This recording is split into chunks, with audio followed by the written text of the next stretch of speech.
Welcome back to This Day Live, the Sunday live show here on the Arise News channel. Now let's go to our second story of the day. The Nigerian government has exempted 63 items from value-added tax, VAT, according to Taiwo Udele, head of the Presidential Committee on Fiscal Policy. The exemptions outlined in the VAT modification order of 2024 follow recent fiscal concessions aimed at boosting Nigeria's oil and gas sector. Finance Minister Wale Edun also unveiled incentives, including tax reliefs for offshore oil and gas production. Meanwhile, President Bola Tinubu is considering the creation of a single agency to handle federal revenue collection, phasing out the current multiple agency system as part of a broader initiative to enhance revenue generation. In addition, the Nigerian government has begun selling crude oil and refined petroleum products in Naira, with effect from October 1.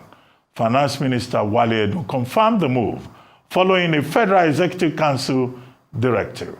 The initiative is aimed at reducing pressure on the dollar, stabilizing the Naira, and supporting economic growth. Under the plan, the Nigerian National Petroleum Company NNPC will supply 385,000 barrels per day of crude oil to the Dangote refinery with payments made in Naira. This move is expected to reshape Nigeria's oil and gas sector and improve key economic indicators, including foreign exchange reserves. Joining me right now is Marcel Okeke, an economist, and we shall be discussing the decision of the federal government to exempt 63 items from value-added tax, VAT, and other issues already outlined. Chief Marcel Okeke, thank you very much for joining me on this Day Sunday Talk Show. Well, thank you very much for having me, Dr. Abati. Well, let's start with the VAT, fiscal policy. We have always said, there's a misalignment between monetary and fiscal policy. It is one thing for the central bank to take, monetary policy steps with regard to interest rate, benchmark rates, CRR, and all of that. But that we also need to see action on the fiscal side. Now, in his October 1 speech, President Tinubu said, fiscal policies will be, introduced, including economic stabilization bills. And in the last week, we have seen a surfeit of attempts on the fiscal side. VAT removed on 63 items. Tariffs, taxes reduced on certain categories of petroleum products in the oil and gas sector.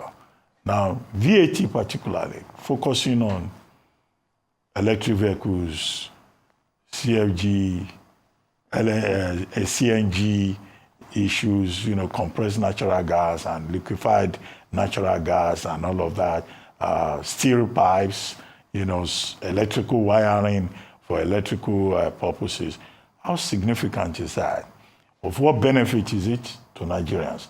Because that is what is important. Even tax reliefs have been said to be retroactive for AGO, that's diesel. It's diesel that is called AGO. What do you think? Will this spur economic growth, as Taiwo Udele was making out? Okay, thank you very much for this question. The measures and even the questions are quite mouthful, so to speak. But the first thing I want to note is that those are the right steps in the right direction. But the first impact, is that giving those kinds of concessions in terms of VAT will lead to some kind of revenue loss on the part of government. The immediate impact is that once those value-added taxes are not being collected, it amounts to, loss of revenue on the side of government. But on the other hand, because the policy is targeting a lot of things at the same time, I'm going to talk about VAT removed on, gas-propelled vehicles and so on and so forth. Those vehicles that don't depend on the normal fuel, which is PMS, they depend on gas. So it's a way of encouraging our getting away from the troubles we've always had with PMS. So you have more vehicles now being encouraged to utilize gas, fired engines. Okay, so that's a way of encouraging transportation by those kind of vehicles, and over a time, it will lead to less dependence on, PMS vehicles. So, on the other hand, you also will realize that there is what is called time lag in terms of the impact of the policy. Because even the CNG and all those vehicles the government is talking about, how many of them do we have in Nigeria as we speak for the impact on the aggregate to be felt? Okay? So it's a policy pronouncement. But as you and I know, almost every vehicle you see either depends on PMS or diesel for now. So government needs to do a lot, and that must be said, has to do a lot, to have these vehicles assembled in Nigeria or converted, those that are dependent on PMS converted to depend on gas, or so many of such vehicles imported from outside, so that on a large scale, the impact the policy is intended to make will now be achieved. But as it is now, it's pronounced. How many vehicles are on CNG, okay, or LNG, or those things they mentioned? But what it will do now is that will encourage a lot of business people to go into those businesses since they know that they will no longer have to pay VAT. Do you understand? Because on a large scale, the VAT they have to pay will amount to something. But now it is all waived, okay? So it's an encouragement. It's a good incentive to encourage them to go into those businesses. Do you understand? And in the long run, it will all, spell good progress in the economy, okay? That is for that. And thank God they have listed, it's such a lengthy thing, 63 of them. Yes. So it covered a wide range of, but the point is that the whole thing is intended to diversify what is called a use of clean energy, okay, green energy, as opposed to the kind of energy, fossil fuel we are used to, which is dirty, in quote, kind of. So these ones are clean energy, and that is what government is encouraging us to go into. And then, all the troubles we'll be going through while depending on fossil fuel. They're also trying to make sure we get out of those troubles in course of time with this new policy. But we're also pleading that let there be sustainability and not meet any policy somersaults along the way. So if this is sustained over a period of time, it's likely to achieve all those good intentions that we've mentioned. You also talked about upstream and downstream sector fiscal incentives and concessions. Yes, yes. Businesses in that sector. Yes, those concessions are good. But until you get to the nitty-gritty of what those concessions are, because the Minister of Finance and coordinating Minister of the Economy did not go to the nitty-gritty. But whatever incentive is given so that you have new investment, whether in the upstream or downstream, is a good thing for Nigeria. Because what will be happening in recent time is that many operators in the sector, especially the international oil companies, have been living in droves or have been itching to go one way or the other. You understand? And the regulatory authorities in Nigeria have been trying to put some kind of roadblocks to stop them from going. You understand? So if there are incentives now to make them stay or make new investors come in, that's a good thing. You understand? Whether in the upstream or downstream. Because what has happened is that due to the kind of lack of new incentives, in the industry, in the oil and gas industry over time, because of the long time it took for us to have the Petroleum Industry Act, because as actors were waiting for the peer to come out, Petroleum Industry Act, it took a long time in coming. And so a lot of people either invested elsewhere or kept on waiting until they are clear with what government is coming up with, okay? Now they have come up, and government is coming up with these incentives, and concession here and there. It means those players who are there will now be encouraged to make new investments, and new ones are likely to be attracted.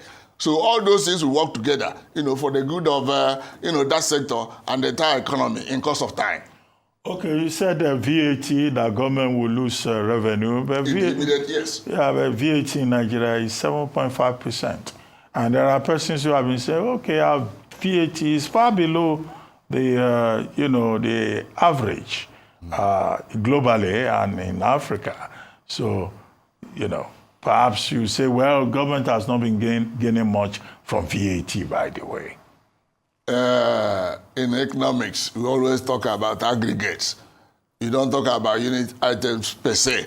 So when you talk about, all the materials, like now we're talking about 63 items. You understand? So if you calculate what government should gain, and if you're talking about 7.5%, 7.5% of what? Huge amount. Those are, very high cost items. Okay? So when you get 7.5% of whatever it is, you see it's a reasonable amount. You understand? And so for government to forgo all that is a lot of loss, in quote, in the immediate. But in the long run, the economy and government starts to gain, because the entire economy will pick up. Okay, then, in the last 2 days, we've been hearing Mr. Wale Edun saying that, federal government now since October 1 has now been ensuring payment for crude oil supply from NNPC in Naira. And that this will strengthen the Naira, help us with our foreign reserves, result in stability within the economy, and that even the products, the petroleum products, if the refineries buy in Naira, when they produce the refined products, they must also sell in Naira, to the Nigerian public. That only NNPC can buy, offtake from Dangote refinery and then redistribute, sell to the marketers. But other off-takers of other products will buy in Naira and also sell in Naira. NNPC, of course, will sell in Naira. Do you think this is something we should start beating drums and dancing about? Because the average Nigerian is saying, well, what does this mean? Does it mean we will pay less for a pump price of fuel? Well, while you may not, start beating drums and dancing, the intention again of that policy is a good one. You understand? Because one is that once you are giving Dangote refineries, the crude oil here in Naira, okay?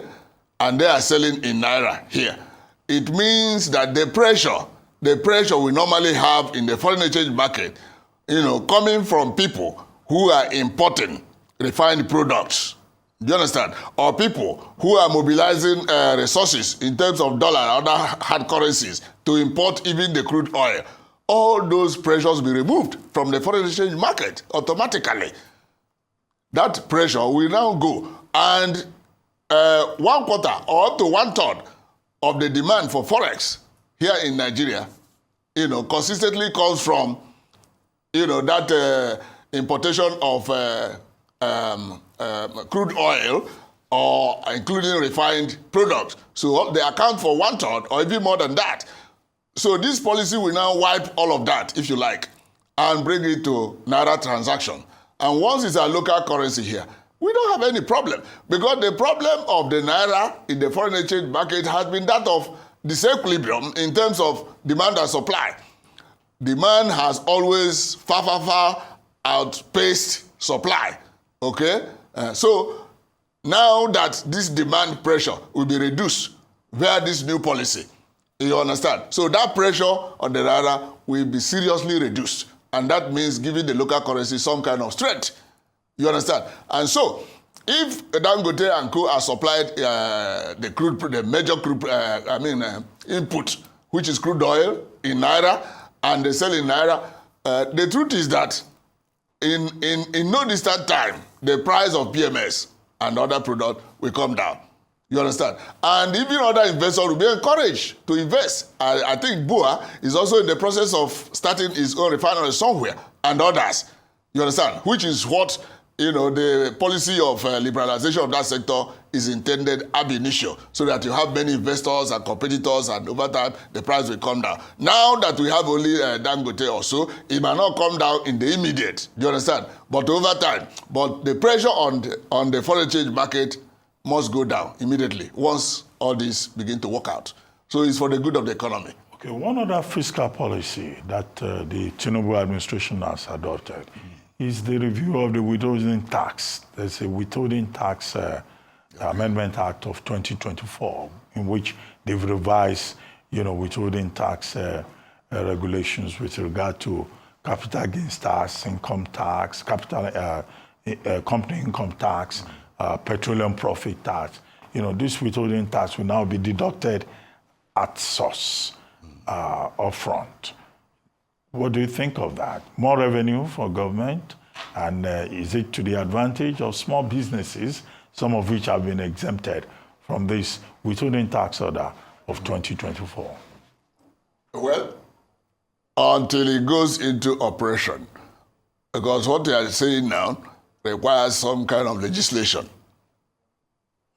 It has to be legislated into the system. Regulations are out there.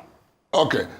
Yes. While it will make more money or bring more money to the government, is not one of the incentives.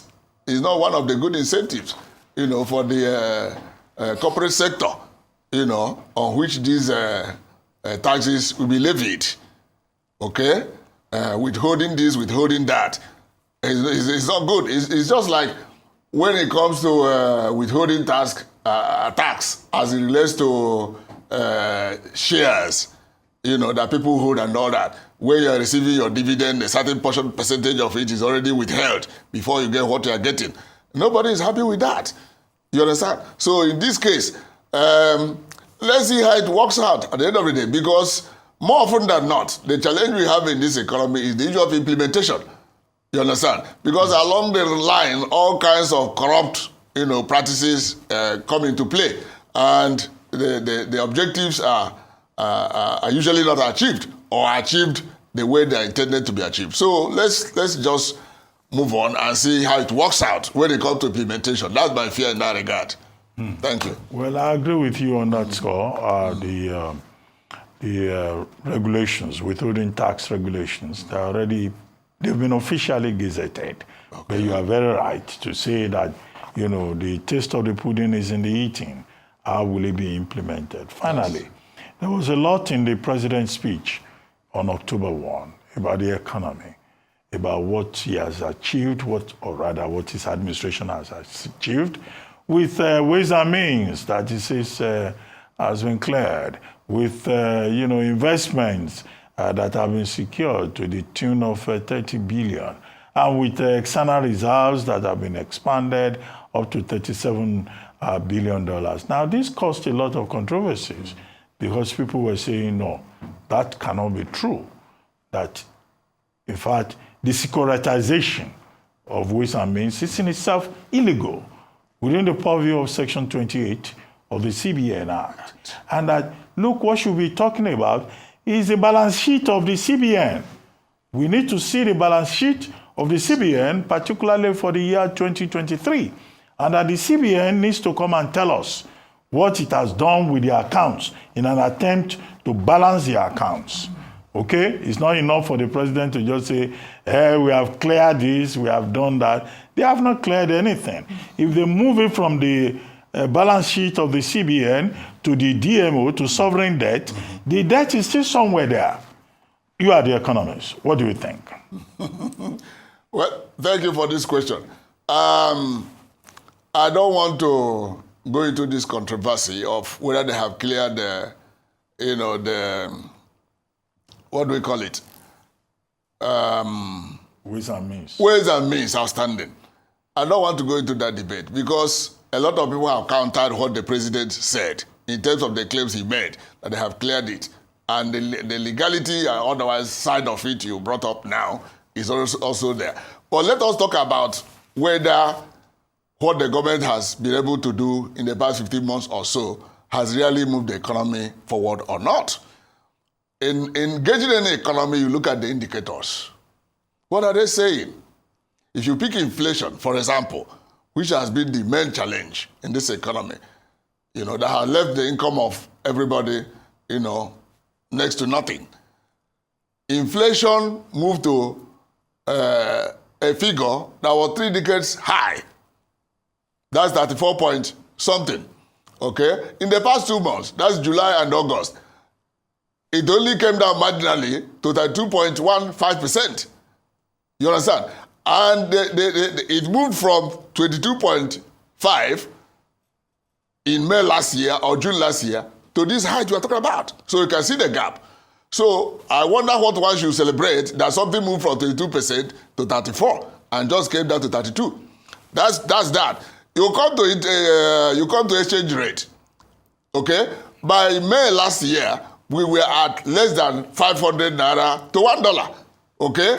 At some point between that May and now, it almost got to 2,000 naira per dollar. Sorry, 2,000 naira per dollar. Before it now came to where we are now, to around 1,700 naira per dollar. So who should be clapping hand for anybody? As for any achievement that you move from below 5 to this in less than a year and 6 months. Okay? And you pick up other indicators. Look at interest rate. The Central Bank of Nigeria you're talking about says it's been fighting inflation with raising interest rates, MPR. When they came on board, the current leadership, MPR was at 18%.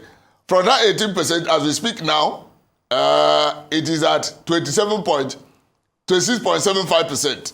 26.75%. Okay? So that is indicative rate. It means that the real interest rate in the banking system is between around 33 to 35%. You understand? So who is any serious business person that can take money from banks and be able to pay that 5% interest rate and survive? Not talk about making profit. You understand? So these are the things we look at. And then you come to, since fuel subsidy was removed, and the impact on cost of transportation. As we speak now, intra-city movement, everybody knows that where you were paying 1,000 before, we are talking about 3,000 to 4,000 now, the same distance. Okay? Because of the price of PMS. Then that has fed into the cost of food and price of everything within the economy. And we have this thing we call ratchet effect in economics. The price of anything that goes up hardly follows the same route to come down. It just ends somewhere. And that's what we're experiencing. So that is why inflation can come down from 34 point something to 32 point something, and some people will be clapping. It is too high for the economy. And the interest the central bank has been raising, is putting access to fund beyond the reach of, businesses, especially SMEs, small and medium scale enterprises. Okay? It's only big businesses. And then if you talk to a Manufacturers Association of Nigeria, they will tell you that the inventory that their members are stockpiling because of the weak, consuming power, purchasing power of the populace. The purchasing power. Inflation has eaten it up. If you were earning 100,000 in the past 1 year, and they are still earning that 100,000, the worth of that 100,000 should be about 25,000 as at this time last year. So you can now see that your money has lost everything. As a matter of fact, what we have now is what is called money illusion. Even the government. Meaning that when they get any kind of money and convert it to Naira here, you see a lot of money everywhere and you'll be celebrating it. Go and use it to buy anything in the market. Then you see the actual value, the real value of what you have. You are worse off instead of being better off because of the worthlessness, so to speak, of the money. Okay, on that note, Chief Marcel Okeke, economist, I would like to thank you very much for joining me on This Day Live, the Sunday Talk Show today.